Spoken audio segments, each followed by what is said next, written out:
Ezekiel 5. Ang Diyos miingon, tao, pagkuhaghait nga espada o gamita kini ingon, nga labaha o kiskisi ang imong ulo og suwang. Unya, pagkuhag timbangan o timbanga ang buhok o bahina kini sa tulo ka bahin. Sunoga ang ikatulong bahin sa taliwala sa syudad ini kahuman sa pag-atake.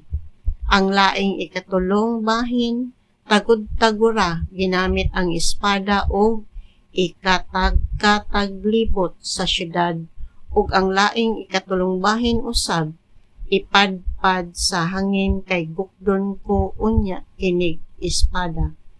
Pagbilin lamang og jutang buhok, ug ihigot kini sa sidsid sa imong bisti. Unya, sunoga ang pipila niini ug mokaylap ang kalayo nga maoy makasunog sa tanang katawhan sa Israel. Ang Ginoong Dios nag-ingon, tan-awa ang Jerusalem, gipahimutang ko siya taliwala gayud sa kanasuran, apan misupil siya sa akong mga sugo, labaw pagani hinuon sa ubang kanasuran ug gisalikway niya ang akong mga lagda. Busa ako, ang Ginoong Dios nag-ingon, sanglit labaw ka man ka masupilon kaysa ubang kanasuran nga naglibot kanimo ug wala mo man tumana ang akong mga sugo ug mga lagda kundili ang mga balaod hinuon sa kanasuran libot kanimo.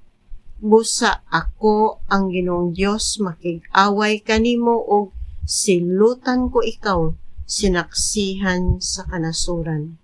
Tungod sa imong pagkadautan, buhaton ko kanimo ang wala ko pagayod mabuhat ug dili ko na buhaton pag-usab. Ang mga amahan mukaon sa ilang mga anak ug kanon sa mga anak ang ilang mga amahan. Hukman ko kamo ug ang mahibilin kaninyo ipadpad ko sa hangin. Busa ipanumpa ko, ingon nga buhi, nag-ingon ang Ginoong Dios, nga lumpagon ko ikaw tungod sa imong paghugaw-hugaw sa akong balaang puloy-anan, uban sa mga butang nga dulumtanan ug sa salawayon ninyong binuhatan. Laglagon ko kamong tanan sa walay ko kaluoy.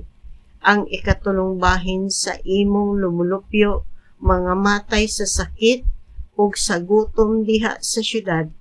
Ang laing ikatulong bahin, pamatyon pinaagi sa espada diha sa imong palibot, ug ang laing ikatulong bahin, akong patibulaagon ug unya ipagukod sa espada.